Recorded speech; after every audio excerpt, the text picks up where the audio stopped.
എല്ലാവർക്കും നമ്മുടെ പുതിയ വീഡിയോയിലേക്ക് സ്വാഗതം. ഇന്നത്തെ നമ്മുടെ റെസിപ്പിയെ വളരെ ഈസി ആയിട്ട് നമുക്ക് ചെയ്തിട്ടെടുക്കാൻ പറ്റിയ അതുപോലെ തന്നെ ഹെൽത്തി ആയിട്ടുള്ളൊരു ബ്രേക്ക്ഫാസ്റ്റ് കോംബോയാണ്. നല്ല പഞ്ഞി പോലെ സോഫ്റ്റ് ആയിട്ടുള്ളൊരു റാഗി അപ്പവും അതുപോലെ തന്നെ ടേസ്റ്റി ആയിട്ടുള്ളൊരു ഗ്രീൻ പീസ് കറിയാണ് കേട്ടോ. രണ്ടും വളരെ ഈസി ആയിട്ട് നമുക്ക് രാവിലെ ബ്രേക്ക്ഫാസ്റ്റിനോ അല്ലെങ്കിൽ വൈകിട്ട് ഡിന്നറിനൊക്കെ ആണെങ്കിൽ ഉണ്ടാക്കിയിട്ട് എടുക്കാൻ പറ്റും. അപ്പം നമുക്ക് ഇതെങ്ങനെയാണ് തയ്യാറാക്കുന്നതെന്ന് ഒന്ന് കണ്ടു നോക്കാം. ഈ ഒരു വീഡിയോ കണ്ടുകൊണ്ടിരിക്കുന്ന സമയത്ത് നിങ്ങൾക്ക് ഇഷ്ടപ്പെടുവാണെങ്കിൽ മറക്കാതെ തന്നെ ഒരു ലൈക്ക് ബട്ടണും കൂടെ ഒന്ന് ക്ലിക്ക് ചെയ്യണേ. ചാനൽ ഒന്ന് സബ്സ്ക്രൈബ് ചെയ്ത് സപ്പോർട്ടും കൂടി ചെയ്യുക.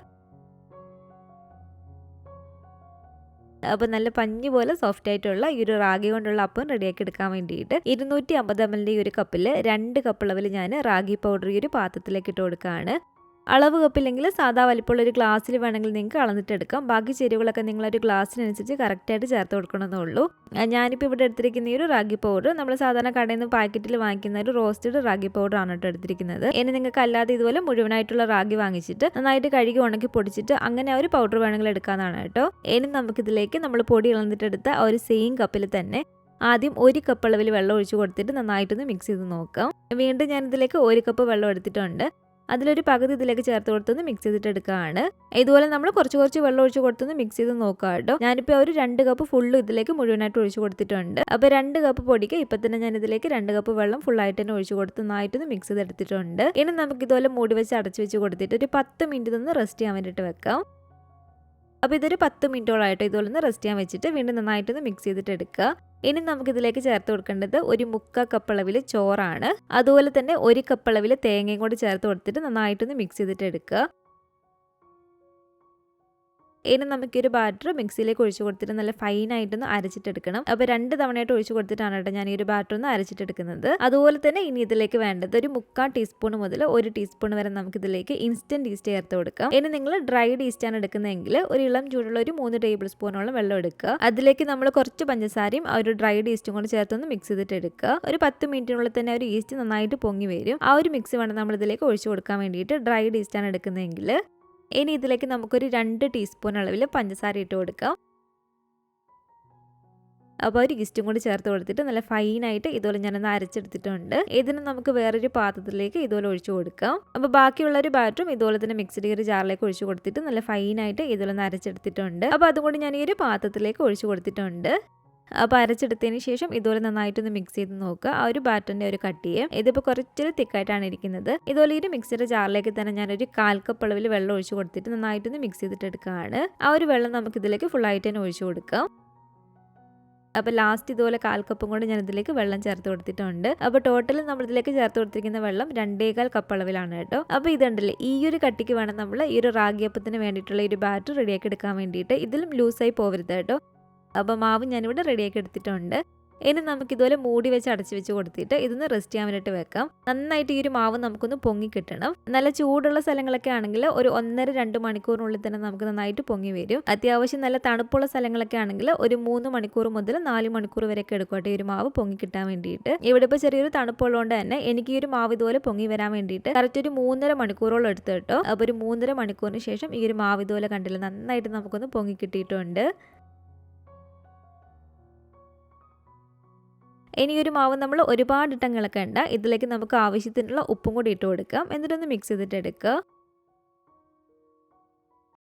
അപ്പോൾ ആവശ്യത്തിനുള്ള ഉപ്പും കൂടി ഇട്ട് കൊടുത്തിട്ട് ഞാനൊന്ന് മിക്സ് ചെയ്തെടുത്തിട്ടുണ്ട്. ഇനി നമുക്ക് ഈ ഒരു അപ്പം ഒന്ന് ചുട്ടിട്ടെടുക്കാം. ഒരു മീഡിയം ചൂടായിട്ട് കിടക്കുന്ന ഈ ഒരു പാനിലേക്ക് വേണം ഒരു 1.25 തവിയുള്ള മാവ് നമ്മൾ ഇതുപോലെ ഒഴിച്ചു കൊടുക്കാൻ വേണ്ടിയിട്ട്. എന്നിട്ട് പതിയെ ഒരുപാടങ്ങ് പരത്തണ്ട. പതിയെ ഇതിലും ജസ്റ്റ് ഒന്ന് പരത്തി കൊടുക്കുക. ഇപ്പം നമ്മളൊരു മീഡിയം ഫ്ലെയിമിൽ തന്നെ വെക്കുക കേട്ടോ. ഇതിൽ ചെറിയ ചെറിയ ബബിൾസ് പോലെ ഫുള്ളായിട്ട് ഇങ്ങനെ വരാൻ തുടങ്ങും. ഇത് കണ്ടില്ല ഇതുപോലെ അത്യാവശ്യം നന്നായിട്ട് ഒരു ബബിൾസ് വരാൻ തുടങ്ങുമ്പോഴത്തേക്കും ഇനി നമ്മളൊരു മൂടി വെച്ച് ഇതൊന്ന് അടച്ചു വെച്ച് കൊടുക്കുക. എന്നിട്ട് നമ്മൾ തീയൊന്ന് കുറച്ച് വെച്ച് കൊടുത്തിട്ട് വേണം കുക്ക് ചെയ്തിട്ട് എടുക്കാൻ വേണ്ടിയിട്ട്. ആ ഒരു അപ്പത്തിൻ്റെ ഒരു മുകൾ ഭാഗമൊക്കെ നന്നായിട്ട് വെന്തതിന് ശേഷം ഇതുപോലെ നമുക്ക് പാനിൽ നിന്ന് എടുക്കാവുന്നതാണ്. അപ്പോൾ ഇത് കണ്ടില്ലേ ഇത്രയേ ഉള്ളൂ. ഇതുപോലെ തന്നെ നമുക്ക് ഓരോന്നും ചുട്ടിട്ടെടുക്കാം.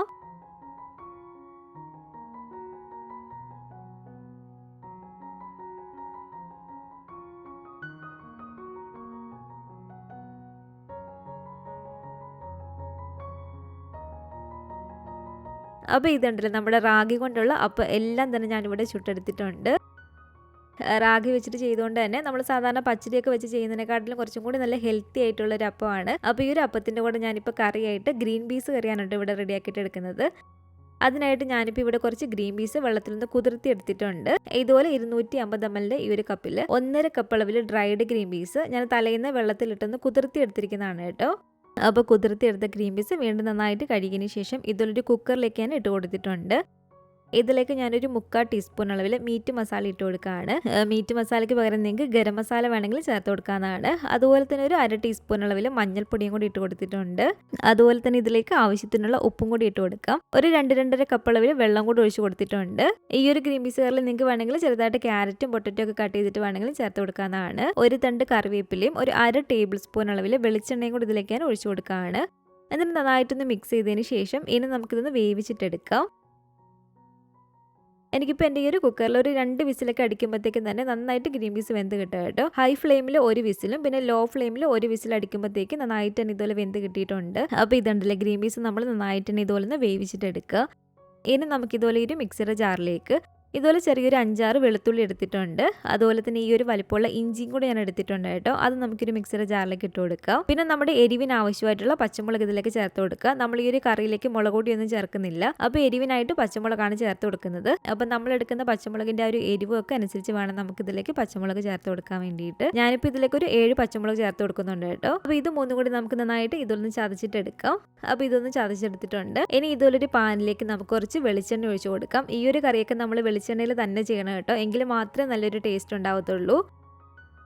എണ്ണയൊന്ന് ചൂടായിട്ട് വരുന്ന സമയത്ത് ഇത് 2 മീഡിയം വലിപ്പമുള്ള സവാള ഇതുപോലെ നീളത്തിൽ കനം കുറഞ്ഞൊന്ന് അരിഞ്ഞിട്ടെടുത്താണ്. ആ ഒരു സവാള നമുക്കിതിലേക്ക് ഇട്ട് കൊടുക്കാം. സവാള പെട്ടെന്ന് വഴണ്ട് കിട്ടാൻ വേണ്ടിയിട്ട് കുറച്ച് ഉപ്പും കൂടി ഇട്ട് കൊടുത്തിട്ടുണ്ട്. എന്നിട്ട് നല്ല പോലെ തന്നെ നമുക്ക് ഈ ഒരു സവാള ഒന്ന് വഴറ്റിയെടുക്കണം കേട്ടോ. ഒരു തണ്ട് കറിവേപ്പിലയും കൂടി ഇതിലേക്ക് ഞാൻ ഇട്ട് കൊടുത്തിട്ടുണ്ട്. അപ്പോൾ രാവിലെയൊക്കെ നമ്മൾ എണീക്കുമ്പോൾ പെട്ടെന്ന് നമുക്കൊരു കറി റെഡിയാക്കണം. ഇതുപോലെ നമുക്ക് സവാളയൊന്നും വഴറ്റാൻ സമയമില്ലെങ്കിൽ നമ്മൾ നേരത്തെ ഗ്രീൻ പീസ് വേവിച്ചിട്ടില്ലേ, ആ ഒരു ഗ്രീൻ പീസിൻ്റെ കൂടെ ഈ ഒരു സവാളയും തക്കാളിയെല്ലാം ഇട്ട് നമുക്ക് വേവിക്കാമെന്നാണ് കേട്ടോ. ഇങ്ങനെ ചെയ്യുമ്പോൾ കുറച്ചും കൂടി ടേസ്റ്റ് ആയിരിക്കും. അപ്പോൾ ഇതുപോലെ നന്നായിട്ട് ഇളക്കി കൊടുത്ത് ഇതുണ്ടല്ലോ സവാള അത്യാവശ്യം നന്നായിട്ട് നമുക്കൊന്ന് വഴണ്ടി കിട്ടിയിട്ടുണ്ട്. അപ്പോൾ ഇതുപോലെ സവാളയൊക്കെ വഴണ്ടി വരുന്ന ഒരു സമയത്ത് നമ്മൾ നേരത്തെ ചതച്ച് വെച്ചിട്ടുള്ള ഇഞ്ചിയും വെളുത്തുള്ളിയും പച്ചമുളകും ഫുള്ളായിട്ട് തന്നെ ഇട്ട് കൊടുക്കുക. എന്നിട്ട് നന്നായിട്ട് ഇളക്കി അതിൻ്റെ ഒരു പച്ച ചെവിയൊന്ന് മാറി വരുന്ന സമയത്താണ് ഇനി നമുക്കിതിലേക്ക് ഒരു തക്കാളി ഇതുപോലെ കട്ട് ചെയ്തിട്ട് ഇട്ട് കൊടുക്കേണ്ടത്. തക്കാളി നമ്മൾ ഇതുപോലെ ചേർത്ത് കൊടുത്തിട്ട് ഒരുപാടങ്ങ് വഴറ്റിയെടുക്കേണ്ട ആവശ്യമൊന്നുമില്ല കേട്ടോ. അതിൻ്റെ ഒരു പച്ച ചെവിയൊന്ന് മാറി വരുന്ന വരെ ഒന്ന് വഴറ്റിയെടുത്താൽ മതി.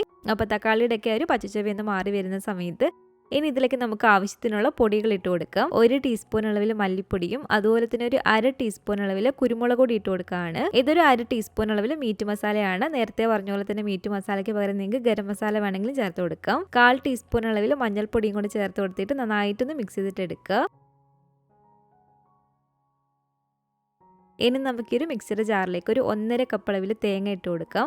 ഈ ഒരു തേങ്ങയിലേക്ക് ഇത് കണ്ടില്ലേ ഇതുപോലെ ചെറിയൊരു കഷ്ണം കറുവപ്പട്ട ഇട്ട് കൊടുക്കുകയാണ്. ഇതുപോലെ തീരെ ചെറിയ കഷ്ണം മാത്രമേ ഇട്ട് കൊടുക്കാവുള്ളൂ. കറുവപ്പട്ടയൊന്നും കൂടി പോകരുത്. കൂടി പോയിട്ടുണ്ടെങ്കിൽ അതിൻ്റെ ഒരു കുത്തലുണ്ടാവും. അതുപോലെ തന്നെ തീരെ ചെറിയ 2 ഏലക്കയും കൂടി ഇട്ട് കൊടുക്കുകയാണ്. വലിയ ഏലക്ക ആണെങ്കിൽ ഒരെണ്ണം മാത്രം ചേർത്ത് കൊടുത്താൽ മതി. 1 ടീസ്പൂൺ അളവിൽ പെരിഞ്ചീരകം കൂടി ചേർത്ത് കൊടുത്തിട്ടുണ്ട്. ആവശ്യത്തിനുള്ള വെള്ളം കൂടി ഒഴിച്ച് കൊടുത്തിട്ട് നല്ല പോലെ തന്നെ നമുക്കിതൊന്ന് അരച്ചിട്ടെടുക്കാം. അപ്പോൾ തേങ്ങ ഇതുപോലെ ഞാനൊന്ന് അരച്ചെടുത്തിട്ടുണ്ട്. അരച്ചെടുത്ത ഒരു തേങ്ങ നമുക്കിതിലേക്ക് ഇപ്പോൾ ഒഴിച്ചു കൊടുക്കാം. എന്നിട്ട് നന്നായിട്ട് ഈ ഒരു അരപ്പൊന്ന് ചൂടാക്കിയിട്ടെടുക്കുക.